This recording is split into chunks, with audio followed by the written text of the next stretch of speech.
dans un village éloigné, entouré de forêts épaisses et de collines escarpées, vivait une femme nommée Mamie Kala. Elle avait pris sous son toit deux jeunes garçons, Malik et Sami, qui partageaient la même malédiction, celle de ne pouvoir marcher que difficilement, chacun s'appuyant sur des béquilles. Ils avaient perdu leurs parents jeunes et, sans famille proche, Mamie Kala s'était proposée pour les élever. Mais au lieu de leur offrir protection et affection, elle leur imposait un régime de dureté et d'humiliation. Chaque jour, Malik et Sami étaient contraints d'effectuer de lourdes tâches autour de la maison. Mamie Kala les surveillait constamment, exigeant qu'ils nettoient, lavent et réparent sans jamais se reposer. Si l'un d'eux s'arrêtait ne serait-ce qu'un instant pour reprendre son souffle, elle les frappait avec une baguette de bois. Elle ne cachait pas son mépris pour leurs béquilles, qu'elle jetait souvent de côté pour les voir ramper et lutter à terre. Pour elle, leur infirmité était une faiblesse qu'elle prenait un plaisir cruel à exploiter. Malik et Sami, malgré leur souffrance, se serraient les coudes. Ils n'avaient que l'un et l'autre, et chaque soir, dans le secret de leur chambre, ils partageaient leurs rêves. Un jour, ils juraient, ils se lèveraient de leurs béquilles, ils marcheraient et quitteraient ce lieu de misère pour vivre une vie meilleure.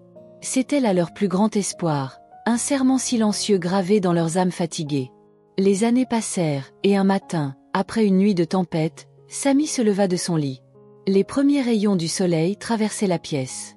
Ce jour-là, quelque chose en lui avait changé.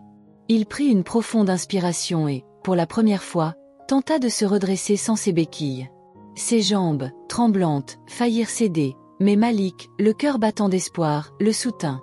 Avec un effort acharné, Sami réussit à tenir debout quelques secondes. C'était le début d'une nouvelle force en eux.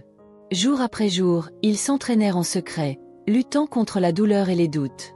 La haine qu'ils avaient pour Mamie Kala alimentait leur détermination. Ils n'avaient plus seulement l'espoir de marcher, mais celui de se libérer.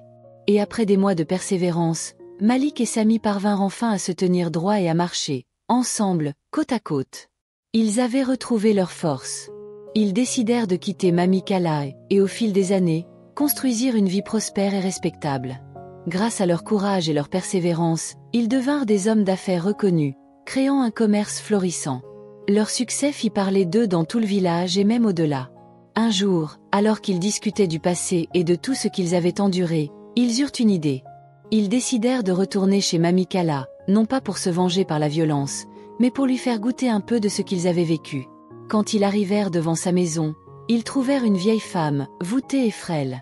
Les années avaient pris leur dû, et elle se déplaçait désormais avec difficulté, se tenant sur une canne. Malik et Sami l'aidèrent à s'asseoir, et, avec une douceur trompeuse, ils lui demandèrent de faire quelques tâches pour eux. Ils lui demandèrent de ramasser du bois, de nettoyer la maison, de laver des vêtements.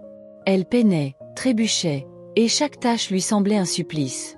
Quand elle tomba, épuisée, ils ne lui tendirent pas la main pour la relever.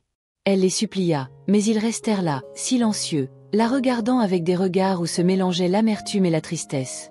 Ce jour-là, Mamie Kala comprit la douleur qu'elle avait infligée à ces garçons autrefois sans défense. Et tandis qu'elle se tordait de fatigue, Malik s'agenouilla près d'elle et murmura : « Nous aurions pu te laisser ainsi, sans aide, tout comme tu nous as laissés. Mais nous ne te frapperons pas, nous ne te ferons pas ramper. Nous avons appris la compassion malgré ta cruauté. » Ils l'aidèrent finalement à se relever et quittèrent la maison, la laissant face à ses propres remords. Malik et Sami avaient conquis bien plus que la fortune. Ils avaient surmonté leur douleur et appris à pardonner. Cette histoire nous rappelle qu'au-delà de la souffrance, il existe une force qui peut nous guider vers une vie meilleure. Malik et Sami n'ont pas seulement retrouvé l'usage de leurs jambes, ils ont conquis leur propre cœur, transformant leur haine en force et leur souffrance en sagesse.